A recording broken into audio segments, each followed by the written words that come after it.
Rupert Brooke was well known for his idealistic war sonnets, the best known of which is The Soldier, which elicited the criticism: he has clothed his attitude in fine words, but he has taken the sentimental attitude.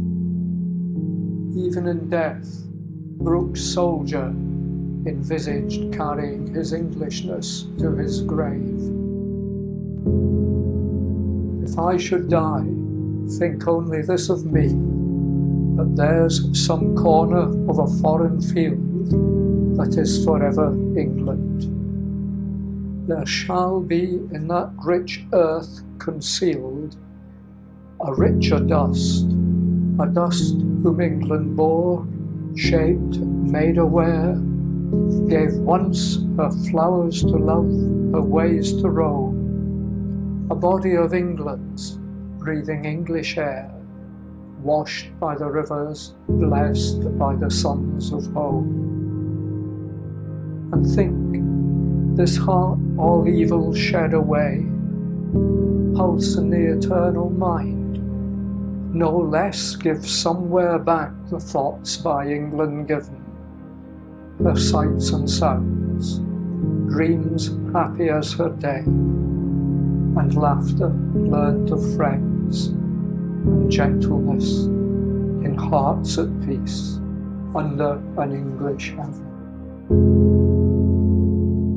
Wilfred Owen stated that my subject is war and the pity of war.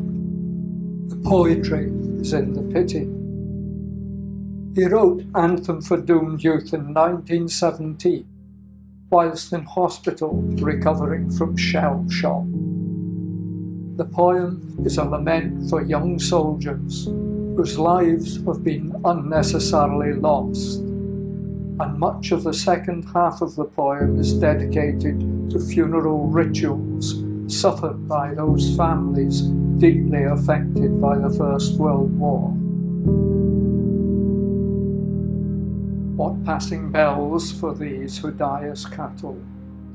Only the monstrous anger of the guns, only the stuttering rifles' rapid rattle can patter out their hasty orisons. No mockeries for them, no prayers, nor bells, nor any voice of mourning, save the choirs, the shrill, demented choirs of wailing shells, and bugles calling for them from sad shires. What candles may be held to speed them all, not in the hands of boys, but in their eyes shall shine the holy glimmers of goodbyes. The pallor of girls' brows shall be their pall, their flowers the tenderness of patient minds, and each slow dusk a drawing down of blinds. The anthology, Scars Upon My Heart, shows that women were writing protest poetry before their male contemporaries. Many of the poems draw on their personal experiences of nursing victims of warfare, or the pain of brothers, lovers and sons lost. Vera Brittain interrupted her studies at Oxford to serve as a nurse during the war. In her memoir, Testament of Youth, she recalls the tensions of waiting for news from the front and the profound emotional damage done to the bereaved by successive bereavements. She wrote the following poem to my brother 4 days before his death in action in 1918. Your battle wounds are scars upon my heart, received when in that grand and tragic show you played your part 2 years ago. And silver in the summer morning sun, I see the symbol of your courage glow, that cross you won 2 years ago. Though now again you watch the shrapnel fly, and fear the guns that daily louder grow, as in July 2 years ago. May you endure to lead the last advance, and with your men pursue the flying foe, as once in France 2 years ago. The Fallen by Diana Gurney focuses on death, how it is presented and portrayed, and how we respond to grief.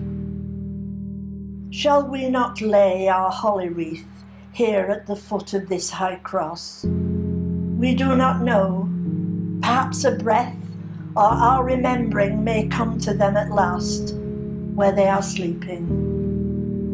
They are quiet, they are dumb, no more of mirth, no more of weeping. Silent Christmas they are keeping, ours the sorrow, ours the loss.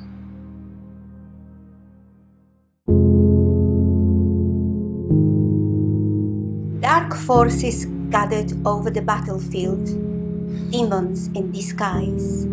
They laughed triumphantly each time a dead soldier fell onto the ground.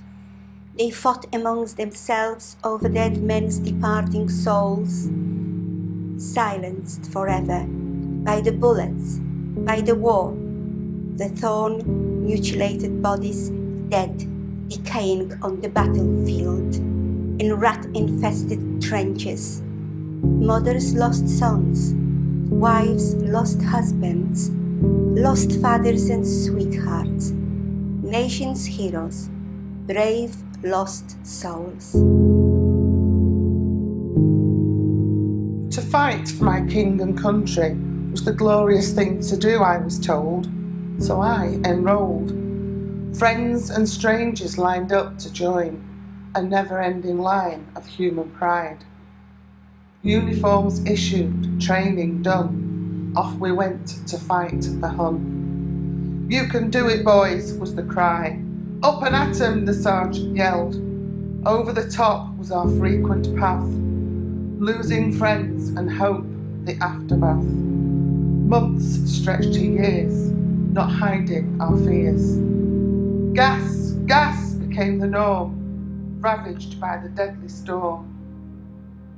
In the rarest of calms by day or night, thoughts of home controlled my brain. Would I ever feel the warmth of love? Would I ever leave this field of mud? Sleep wrapped its arms around me. "Charge, boys," disturbed my reverie. Charge I did, though really heavily. Honour and glory? Is this the end to my life story? Loneliness is when I can't wake up to your smile, when I no longer hear your voice, your laughter, your sighs. Loneliness is when you no longer call my name, when life took a wrong turn and is no more the same. Loneliness is when my words fall unheard, when my thoughts are left unshared. Loneliness is feeling isolated in a crowded room, being drowned in my sorrows, in pain and gloom. Loneliness is being lost with no place to go, when life has nothing to offer but woe. Loneliness is when my eyes search for you relentlessly, when I await your return hopelessly. Loneliness is when he's living with mere memories, a wealth of broken dreams, an insatiable yearning that bears no end. Loneliness is when loneliness becomes an uninvited friend. As the sun sinks in the west, the night sky turns to grey. The country's flags are lowered at the ending of each day. Remember then the brave ones, lying cold in foreign graves.